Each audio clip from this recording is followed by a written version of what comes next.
This is the last screen protector video I'm doing for this channel. Unless I find the perfect solution. Then I'll let you know. So I got this screen protector for basically the one feature that it advertised being case friendly. I gave up on tempered glass screen protectors for now because there's just really not a good solution. There's ones that'll get the job done, but you're just going to sacrifice just everyday usability. So I went with this screen protector. It's made by IQ Shield. Let's go ahead and get some of the basics out of the way, and then I'm going to try on all these cases I have behind here on this to see what cases work with the screen protector. First of all, it's a wet install. I've not done a wet install in a long time. As I'm talking about the screen protector, I'm going to have some footage going that I captured with my action camera, just to kind of speed up the process. Long story short, the installation I had to reinstall about 3 times to get it just right, and then you have to let it set overnight. And what happens is, what's supposed to happen at least, is that these little air pockets and stuff like that end up going away. Now they might end up going away in a little while, and I'll just update you over social media if that actually happens or not. But, I mean, they're there. You can see them clear as day. It's only on the black screen. Once you turn your screen on, you're not going to be able to see them at all.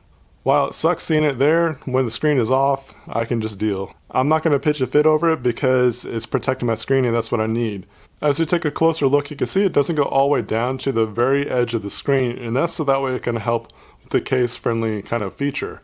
And you also notice that this little corner here is not covered to try to help with case-friendliness as well.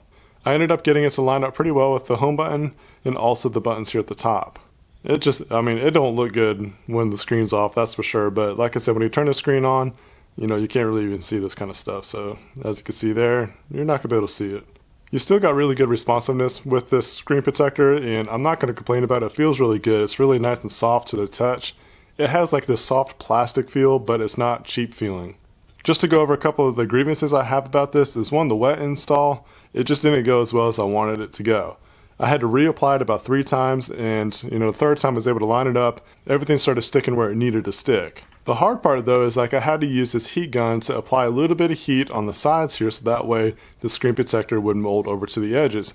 Kind of like as if you were installing a skin. There's times where you have these curves and stuff like that on these devices to where you have to use a hairdryer or a heat gun to apply some heat to make it basically mold in place. That's what I basically had to do. I used that kind of principle and method to get this to stick down. Once I got it to stick down, I let it be and I didn't touch it for 12 hours. I installed this last night and I just let it sit overnight. And this is the result after about 12 hours. I've definitely done better jobs installing screen protectors in the past. This was just one of those cases where I just didn't have much luck with it.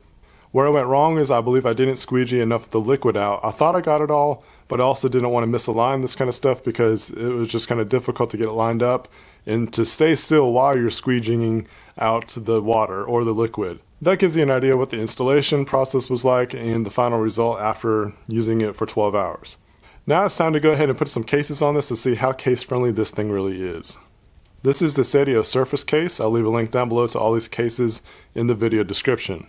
So it's probably going to work pretty good with this. Let's take a closer look at this part of it first. What I want to see is if the edge of the case is coming against the edge of the screen protector or not. It seems like it's doing okay. It's definitely not touching on the bottom end.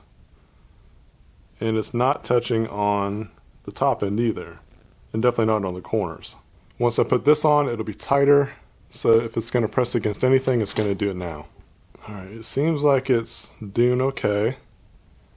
I don't see it lifting up anywhere. So I definitely think that this case is friendly with this screen protector. Alright, this is the Poetic Affinity case. Basically like a snap-on style case. Seems like it's doing pretty good.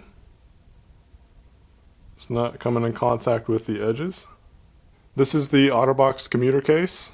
I got a feeling this one should work really well with it because the edges already fold over the edges of the screen protector, and it actually worked with some of those tempered glass that I used in other videos. Yeah, seems like this one's doing good too.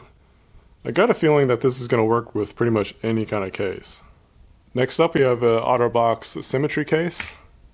Just the way that this installed, if anything was going to push up against it, it was going to be this one.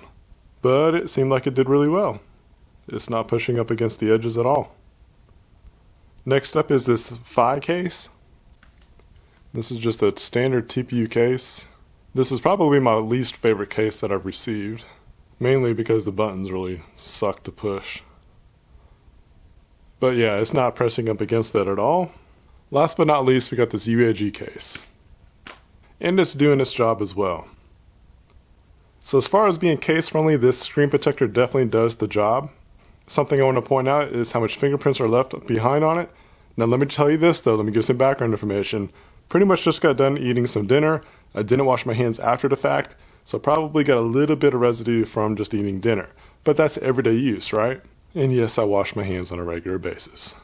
If you're looking for good screen protectors for your Galaxy S7 Edge, this might be the way to go. This is what's going to stick on my phone for now until I find something better. But I don't think I'm going to find anything much better anytime soon. It has been a tough battle trying to find the perfect screen protector setup. If you make screen protectors, please spend some time and make a great one. This has been the most difficult phone I've ever used that has had such an issue with finding a good screen protector.